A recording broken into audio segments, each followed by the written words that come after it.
Eskul tahfiz. Nah, eskul tahfiz inilah yang wacananya adalah untuk persiapan lomba. Jadi anak-anak lomba itu sudah ada yang memang anak-anak khusus yang mampu, terutama ketika lafalnya udah bagus, itu dikhususkan anak-anak itu.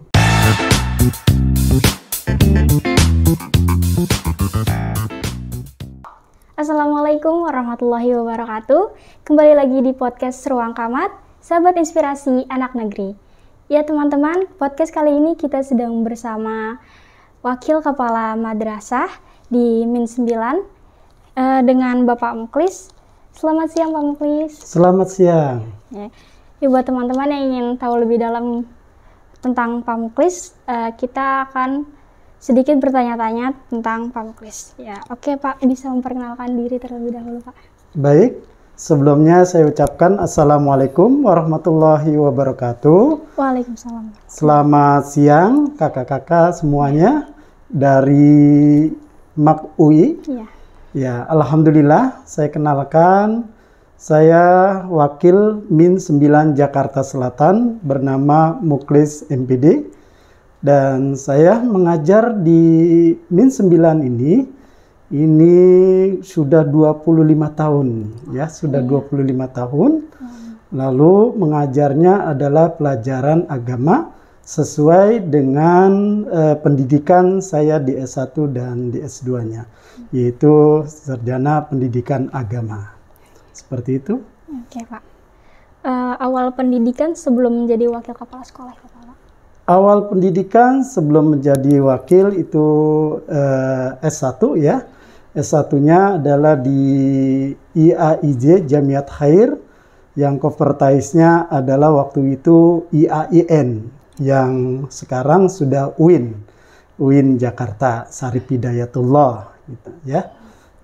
Terus melanjutkan S2-nya itu ya ditempuh dalam 2 tahun ya berjalan.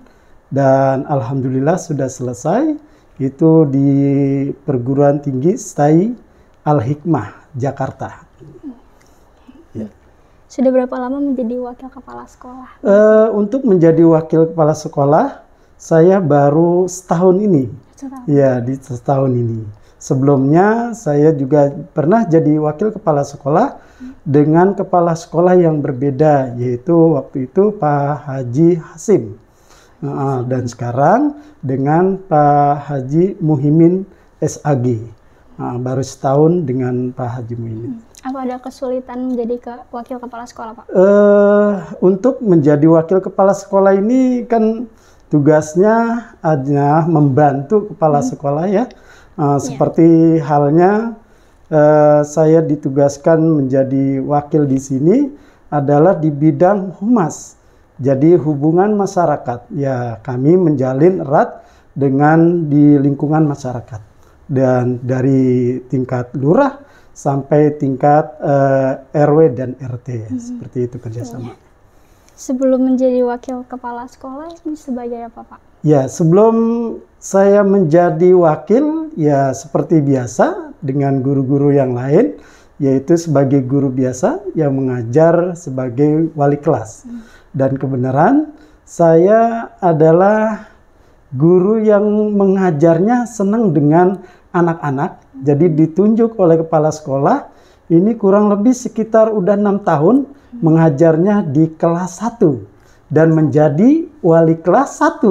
Nah, kenapa? Karena memang saya senang dengan anak-anak sehingga mungkin cocok dan sesuai kepala sekolah menunjuk saya untuk mengajar dan sekaligus menjadi wali kelas di kelas 1, seperti itu.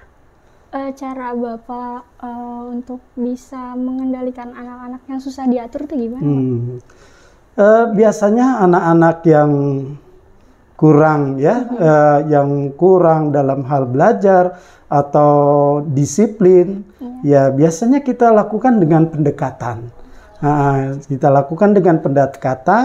Dan kita tanya, ya biasanya dengan komunikasi dengan anak-anak sehingga keterbukaan mereka. Terkadang anak-anak itu emosionalnya datang di sekolah, kenapa? Karena memang ternyata ada tekanan dari rumah ya. Di rumah mungkin selalu ditekan, selalu diatur gini-gini. Nah, makanya lampiasannya biasanya di sekolah, yaitu di kelas-kelasnya dengan temannya, dia nakal dah, dia iseng lah. Nah, itu kita komunikasikan dengan kita berdialog dengan sama-sama.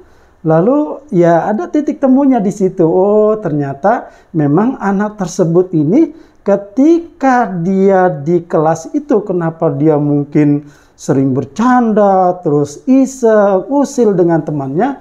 Oh, ternyata karena dia kurang diperhatikan di rumah. Oleh sebab itulah saya sebagai guru di kelas 1, bagaimana caranya untuk mendekatkan diri ke anak-anak tuh.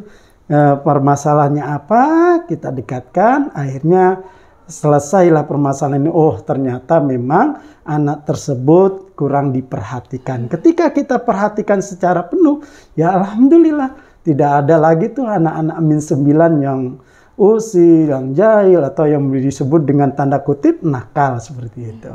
Iya. Jadi bisa dibilang Bapak ini guru favoritnya anak-anak. Nah, sebenarnya sekarang ini kita PJJ banyak ketika kita melakukan pembelajaran dengan cara Zoom. Itu anak-anak bilang, Pak Muklis kapan nih kita mau masuk lagi? Pak Muklis aku sudah kangen, Pak Muklis ini. Terkadang ketika ngirimkan tugas, baik itu tugas praktek maupun tugas ketika menulis ya, pihak WA ataupun video call, ya itu dia langsung atau ya video call dia langsung mengungkapkan, Pak Muklis aku kangen dengan Pak Muklis, bagaimana ya, seperti itulah. Nah, itu kan berarti memang ada kedekatan kita dengan anak-anak. Sekarang ini kita jangan hanya sebagai pengajar, tapi bagaimana cara menauladani agar benar-benar anak yang kita didik itu sebenarnya dia pintar, dia anak yang sukses. Yang mudah-mudahan kita doakan mereka nanti akan lebih dari kita ngajarkan akhlak kepada mereka, dan mudah-mudahan nanti bisa diterapkan kemudian harinya. Seperti itu. Baik Pak, paham. Iya. Program belajar apa saja yang ada di sekolah min 9 ini Pak? Untuk di min 9 ini banyak sekali program-program pembelajarannya. Kita mulai dari pengetahuan yang umum dan pengetahuan agama. Nah, pengetahuan umum ini kita unggulnya di MIPA, matematika dan IPA.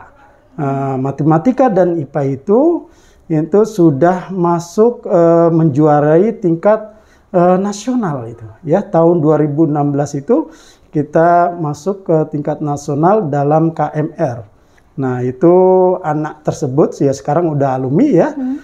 Itu bernama Ananda Lutfi. Yang itu dia menjuarai juara ke-1 tingkat nasional. Nah, ini seperti itu. Sedangkan untuk pelajaran agamanya ini kita unggulkan yaitu tahfiz Al-Quran. Nah, tahfiz Al-Quran ini anak-anak juga ada banyak yang menjuarai ya. Penjuara seperti itu. Sebelum belajar itu biasanya suka itu dulu gak Pak? Kayak sholat duha berjamaah. Pembiasaan itu ya. Ketika pembelajaran offline itu 2 tahun yang lalu sebelum ada COVID ya, corona ini, itu pembiasaan seperti melaksanakan sholat duha, tadarus di pagi hari sebelum pra-KBM namanya, itu kita lakukan seperti itu. Jadi anak-anak pembiasaan. Dan ketika Jumat itu tidak hanya kita lakukan di pagi hari senam, tidak. Jadi SKJ itu mungkin dalam sebulan itu 2 kali, sedangkan yang kedua 2 kalinya ya itu kita lakukan biasanya kegiatan yang namanya keterampilan anak-anak. Ya, skill anak-anak ditampilkan di situ di hari Jumat. Ya, seperti dia bisa hafal Al-Quran berapa juz, nah seperti itu. Lalu kemudian bersolawat di situ juga, lalu memimpin doa di situ juga kita lakukan. Ya, kebiasaan itu. Untuk cara pendaftaran masuk ke Min 9 ini gimana Pak? Nah, Syarat-syaratnya? untuk pendaftaran di Min 9 ini kita tidak lagi ditunjuk sebagai satker, melainkan satker kita itu langsung kan Kemenak, ya kan Kemenak Jakarta Selatan, itu yang berada di daerah Buncit, ya daerah Buncit Raya, Mampang. Nah, di sanalah pusat untuk pendaftaran. Biasanya pendaftaran itu online. Pendaftaran itu bentuknya online, didaftarkan dan terpilihlah anak-anak untuk masuk ke Min 9 itu kategorinya adalah umur yang paling ini ya, umur yang 7 ke atas. 7 ke atas, bukan 7 ke bawah. Ya, seperti itu. Sedangkan untuk ini diambil ya sekitar 2 tahun, ya sudah 2 tahun. 2 tahun yang lalu itu memang kita ditunjuk langsung untuk menjadi panitia penerimaan peserta didik baru, PBDB namanya. Nah ini kita langsung yang ngatur semuanya. Mulai dari umur, lalu kemudian mulai dari kecakapan siswa yang masuk ke Min 9, lalu kita tes juga tes EQ namanya. Tes tertulis, Charlistung itu juga kita lakukan. Itu 2 tahun yang lalu. Iya, 2 tahun yang lalu seperti itu. Sedangkan karena satkernya sekarang kita di Kan Kemenak, jadi Kan Kemenak lah yang mengatur bahwa untuk tes Charlistung itu sudah tidak ada lagi. Jadi masalah penilaiannya adalah dari kategori umur saja untuk masuk ke Min 9. Nah, seperti itu. Bapak kan pendidikan sampai S1 dan S2 ya? Iya. Itu Bapak ngambil jurusan tentang apa? S1 saya itu ambil ke Pendidikan Agama Islam, PAI. Pendidikan Agama Islam, dan untuk S2-nya ini Manajemen Pendidikan Agama Islam. Ya. Alasan Bapak mengambil jurusan tersebut apa? Ya, alasannya karena sesuai linear ya dengan yang saya dapatkan, yaitu sertifikat ya sebagai guru ya. Sertifikat sebagai guru yaitu Pendidikan Agama Islam, maka S2-nya harus linear ke situ. Ini Bapak dalam mempelajari tentang agama tuh ada kesulitan tertentu Bapak? Biasa dalam kita mendidik anak-anak kita, terutama di Min 9 ini, itu memang banyak kendala. Ya, diantara lain adalah ketika pelajaran bahasa Arab, anak-anak banyak ya, ketika belajar masih kurang mengenal hurufnya, huruf. Ya, makanya kita ajarkan dari benar-benar dasar, yaitu mempelajari huruf hijaiyah. Dari mulai alif sampai hamzah ya, sampai ya, seperti itu. Nah, setelah itu makanya di sini ada muatan lokalnya juga. Di antara muatan lokalnya yaitu pelajaran tahfiz. Jadi anak-anak di pelajaran tahfiz itulah dikenalkan huruf-huruf hijaiyah agar ketika dia nanti semester 2 di kelas 1 dia sudah bisa belajar ya bahasa Arab paling tidak untuk menulisnya. Nah, makanya di tahfiz itulah, di pelajaran tahfiz itulah dikenalkan bagaimana cara anak-anak menulis mulai dari huruf hijaiyah yang satu-satu, lalu kemudian dia menyambung ya huruf hijaiyah dari satu berikut ke berikutnya, itu dikenalkan seperti itu di pelajaran tahfiz. Nanti berikutnya di kelas 2 itu sudah mulai kepada bagaimana anak-anak itu bisa menulis ayat-ayat potongan ya, potongan ayat-ayat yang ada di juz amma ya, juz 30 itu. Lalu di situ juga ditekankan kepada anak-anak selain dia menuliskan ayat-ayat itu, juga dia paham artinya. Misalkan ketika dia menulis Alhamdulillahirabbil alamin. Ya, dikenalkan di situ anak-anak harus juga mengerti artinya dan maksud kandungan dari artinya itu. Dikenalkan seperti itu. Berarti benar-benar detail. Iya, benar-benar anak-anak itu memahami dari pelajaran-pelajaran agama yang diajarkan di Min 9 ini. Lalu untuk pelajaran yang seperti umum ya, untuk IPA itu kita sudah ada, ya sudah ada guru di sini yang memang dia membuat semacam lembaga bengkel MIPA namanya. Nah, jadi anak-anak kelas 1 itu sudah disaring bagaimana anak-anak kelas 1 itu dia bisa menjawab soal-soal yang matematika nalaria namanya. Matematika yang menalar gitu ya. Nah, diajarkan ketika dibuat soal, dia bisa menjawab. Nah, anak-anak yang terampil itu ya, yang mungkin kategori yang mampu untuk menjawab soal 10 itulah yang nanti akan dikhususkan. Ditempatkanlah di bengkel MIPA. Nah, bengkel MIPA ini adalah program yang dilakukan di Min 9 yang pendirinya adalah Pak Sarip Hidayatullah dia. Dia yang membuat itu, mencanangkan itu di Min 9 agar ada anak nanti ketika mulai dari kelas 3, 4, 5 itu sudah siap untuk bisa berlomba di tempat ya di umum ya, di tempat-tempat lain yang mungkin sekolah-sekolah yang mengadakan perlombaan untuk pelajaran MIPA ya, seperti itu di umumnya. Makanya untuk Min 9 kita ambil 2 unggulan, yaitu di MIPA dan di tahfiz Al-Quran. Tapi itu udah mengikuti banyak perlombaan? Iya, untuk MIPA dan tahfiz itu sudah banyak sekali ya melakukan perlombaan-perlombaan dan alhamdulillah situ sudah banyak yang menjuarai ya. Sudah banyak yang menjuarai perlombaan-perlombaan tersebut. Iya. Kalau di sini tuh ada hafalan-hafalan tertentu, misalkan kayak surat apa? Iya. Untuk hafalan ada kita ya.